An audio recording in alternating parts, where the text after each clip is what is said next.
Hey guys, Ness here, and I just wanted to start by thanking you for all the supportive comments you gave on my first video, as that is the main reason I'm making this one. I'm trying something different from the first one, where I shared the journey of me hopefully taking a character from level 1 to endgame on a fresh hardcore SSF Ruthless start.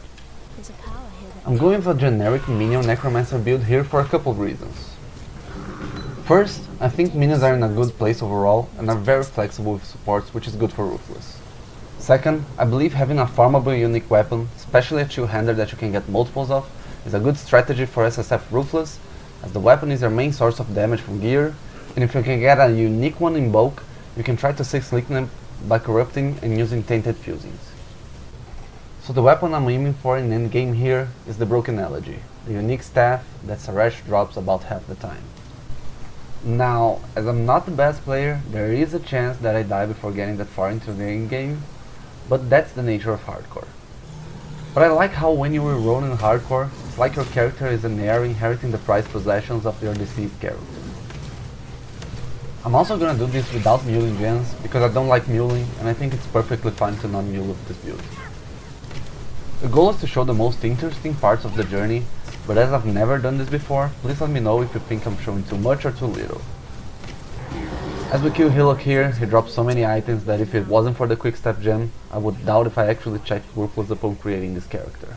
Also, I'm recording on an ultra wide screen and uploading on 16:9 so that it doesn't look weird on YouTube. I'll try to pan the camera to show the inventory like this at times, but tell me if you think it would just look better as an ultra wide upload. So after allocating the first skill point and getting the raised zombie gem, we are on to the coast.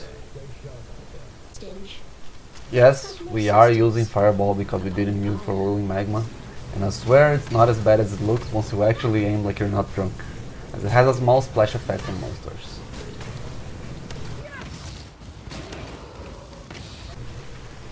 Here's a good example of how Fireball is not a strictly single target skill. After finishing up the coast, and with some luck, by not running into the flame dashing abomination, we go straight to Tidal Island to fight Hellbreak, as I want to kill him while I'm still level 3.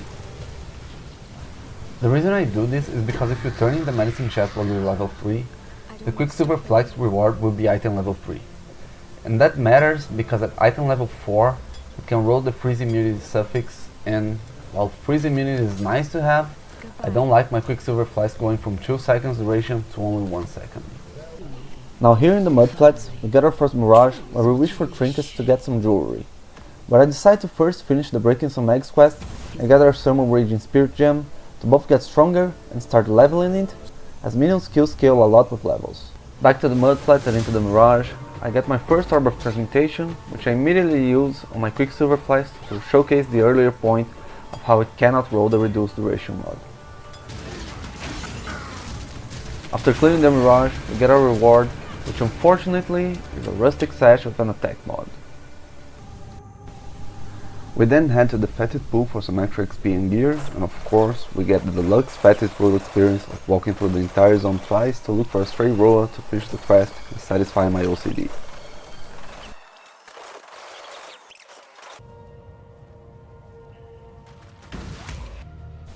After finding the Flooded Depths entrance, we get our first rare item drop, which isn't great, but at least it has some life regen, which is a stat I don't have at this stage.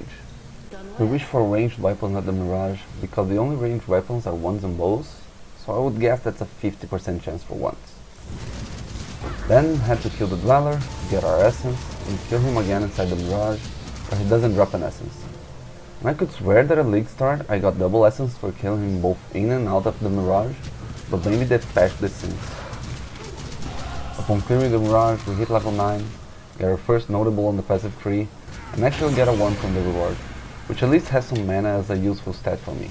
Then I head to the boat, which I completely missed at League Start, get a medium life flask, and try for the ranged weapons wish again, but this time just drops a normal drifting one. Nothing really interesting in the ledge except for a few drops in the Mirage, a rare staff, my first natural skill gem drop, and an Orb of Chance, so we move on to the climb.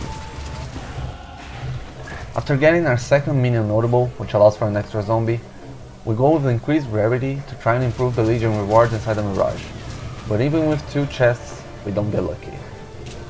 Before progressing towards the warden in the prison, we go back to town and identify the staff, which is a +2 chaos spells, so that's something to keep for a possible future character. We also get a good hit with our essence, with a double resist roll on top of the innate life roll. Not much happens in the lower prison, but in the upper prison we get an actual double essence from the Mirage.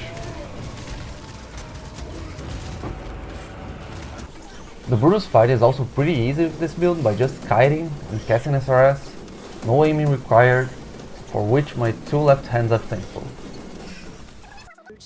You'd not have fallen so easy. And we get the Summon Skeleton gem in town as the reward. Skipping Prisoner's Gate, some people might not know this, but to skip a lot of the backtracking on the Allflame quest, you open a portal beside the cave and then make your way towards the Cavern of Wrath. Also, as soon as you enter the Cavern of Wrath, you unlock the option to ID all items with Nessa and every caster/potions vendor on the following acts. There was a recent Reddit post mentioning Wisdom Scrolls in Ruthless, so this might be a good PSA. At this point we swap our helmet for one with fire resistance, and use our 2 essences on boots and shield for some upgrades. Sadly, no move speed on the boots yet.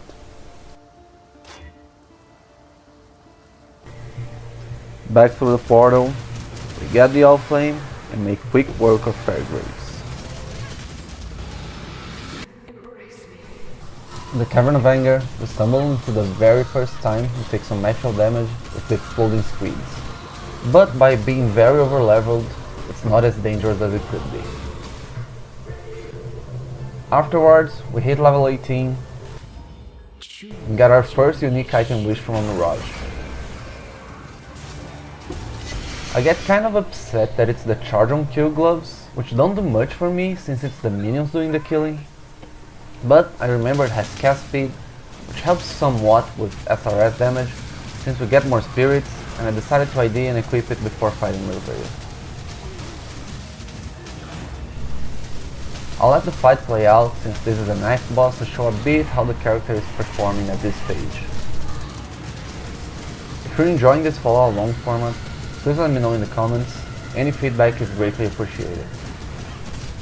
And if you want to keep up with the next part of this SSF Hardcore Ruthless run, make sure to subscribe since I won't be posting every episode on Reddit. I'll leave the POB for the character at this stage in the description.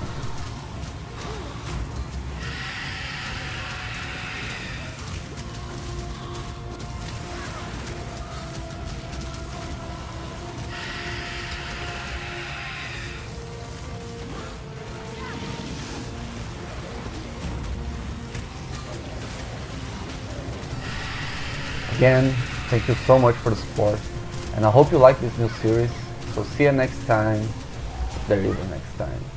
Poor fishwife.